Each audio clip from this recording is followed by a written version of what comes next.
Good day, buenos dias, bon dia, buongiorno, bonjour, salem. Welcome in. It's actually quite funny how this bit of information has came to me, but this is how the Most High works. And I had a bit of a download a couple of days ago, and it's just adding up the dots that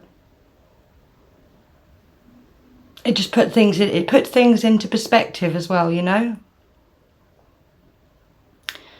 Some of you may know, I've spoke about this on my other channel, that regardless of what's gone on in the last 4 years with these false allegations and arbitrary treatment, in 2012 I was established as a professional landlady, and I used to run pubs and restaurants and hotels. So it was very much hospitality wise, and these places would be troubled places, so premises, and I would go in with a new mindset and vision and do what I could to turn these places around and then make them into profitable businesses, and then I'd be moved on to the next place. So it was always hard work, but I enjoyed it, and I was self-employed and very much thrived in the position that I was in. And in 2012, not that I can't remember anything ever happening like this before, because I run pubs on my own, by the way. It was just me and my dog, so I never had security or a man. But I was very good in the way that I dealt with my customers, and they respected me in the same way that I respected them. So this particular incident that I'm just about to talk about was shocking, actually. And it was, as I said, 2012, and this guy, I'd never seen him before. He'd never been drinking in the pub before, or not in the time that I'd been there. But he came in after hours. I don't know how he got in, whether somebody had let him in the side door, because there were still some people back who were finishing their drinks. And he'd been quite aggressive with some girl at the bar. So I'd said, look, come on, the pub's shut, find yourself home, kind of thing. And I was kind of talking to him as I got him to the door. And at this point of getting into the door, I thought it was nearly over with, and he just absolutely switched on me, and he threw me flying backwards over a table, which was quite frightening. But obviously in the position that I'm in, you jump straight back up again, and we have to deal with whatever's thrown our way, don't we? So, and that's what I did. Somebody helped me, and we managed to get him out. But in closing the doors on him out into the car park, he was throwing himself, around the car park, up against walls, across tables. He was literally psychopath. So I remember closing the curtains and just getting everybody into nearer, away from the door in the pub. Unbelievable what was going on. And so I thought that was that. And then sometime later, when one of the locals had left, they came running back to tell me that he was laying on the car park with a cut on his head. Now, anyway, I just automatically just got the pub phone, and I called the ambulance, and I said, there's a guy outside whose head's bleeding, and because this was some time after this incident anyway. So the ambulance come, they were dealing with him, and then this guy got really aggressive with the ambulance people, which then instigated the police to be called. And then from what I gather, the police came to see him in the ambulance that was still on the car park, and then he's then accusing me of hurting him, but not obviously mentioning the whole lead up to what had happened. Anyway, so I give my statement, and that was that. Didn't think anything of it. The designated premises supervisor, licensee, it's your duty to have to deal with these situations and drunk people and aggressive people if that's, what presents itself to you at the time. You don't have a choice, you have to deal with it, which is what I did. But I lost my job. I lost my home. I had to give my dog away. My life changed very much. Like my reputation was ruined after this, the accusations that were being brought against me. And so I give my statement, and that was that. Because I'd lost my job, I went back to Spain, and I was working on the coast. as I was previous to.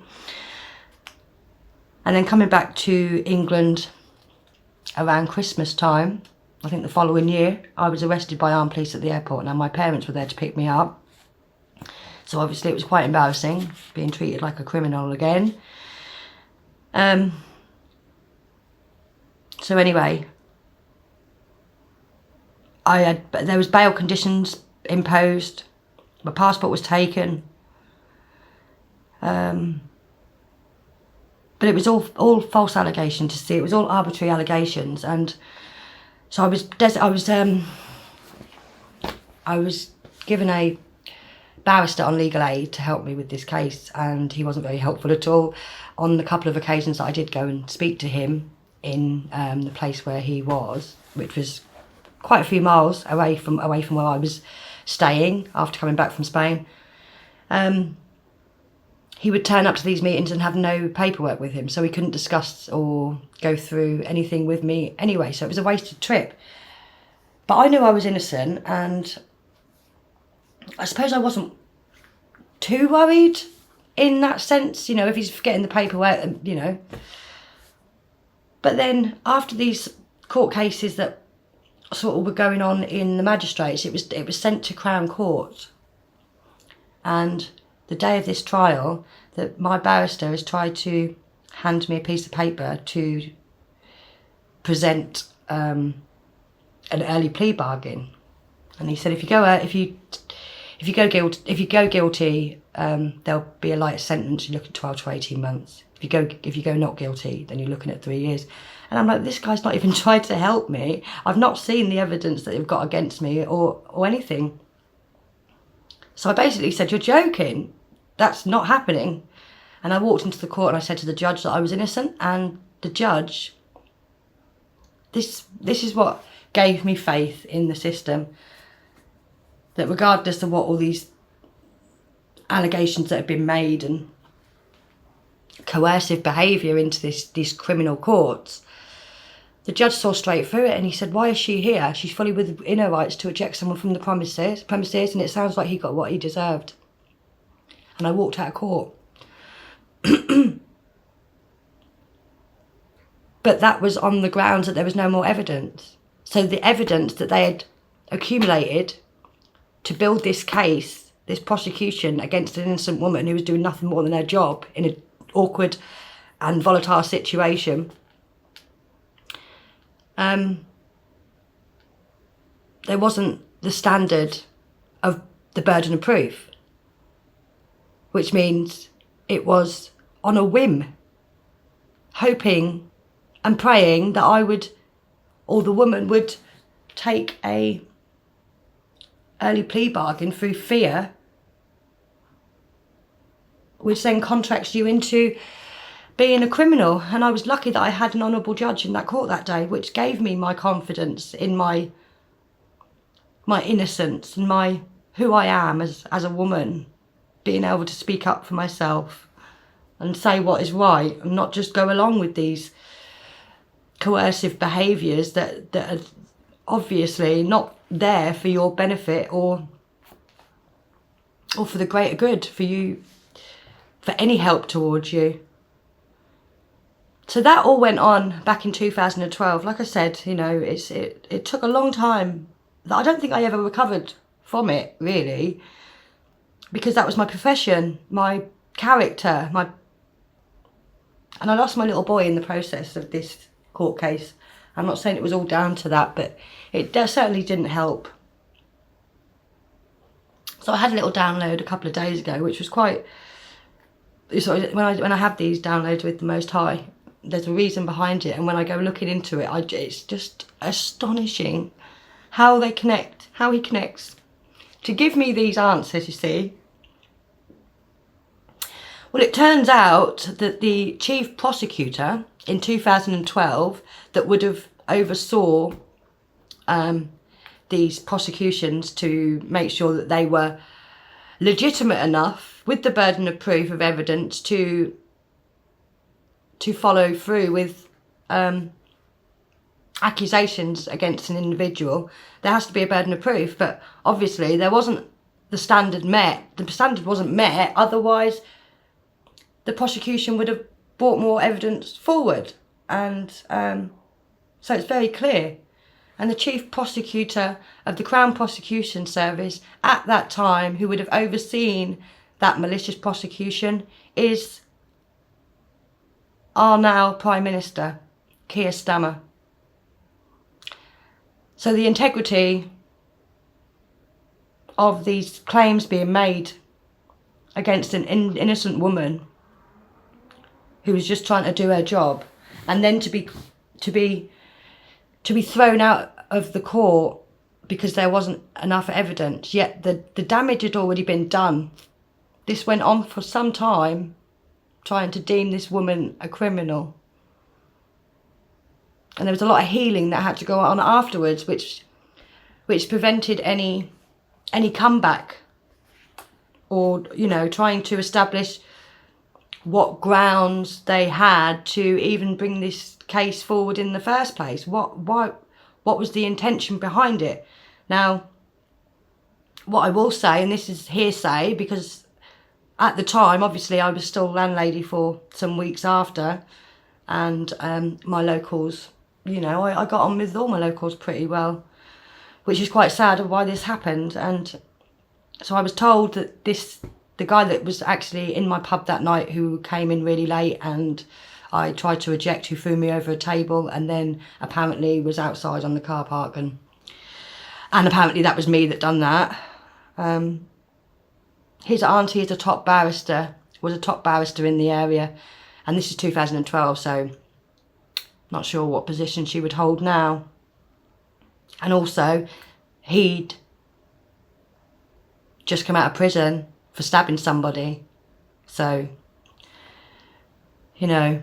And also, the same guy who had just got out of prison for stabbing somebody, who came into my pub, who tried to deem me a violent criminal for just doing my job, is now a trainee lawyer.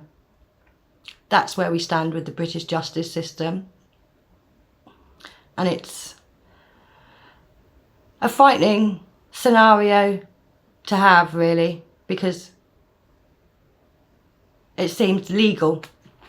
Legal is not always lawful. And if the guy who deliberately tried to bring these claims against me, who was in the wrong in the first place and has previous history of violence and carrying weapons and history of imprisonment, that individual is now a trainee lawyer. The ones that are going into the courtrooms and defending people, protecting people, and working in the subject of law and order. Doesn't seem right to me. I stand for all oppressed people. I stand for all innocent people, men, women and children across the world. Palestine, I love you, and I'm so sorry that I haven't spoke out about this more, because I do stand with you. I stand with all people who are being oppressed, all innocent lives, and God's children deserve to have a life of peace. So I just wanted to get that out today, and let the people of Palestine also know that I am praying for you. I'm praying and asking for a remedy, not just for myself, but for all oppressed and innocent people. Salam.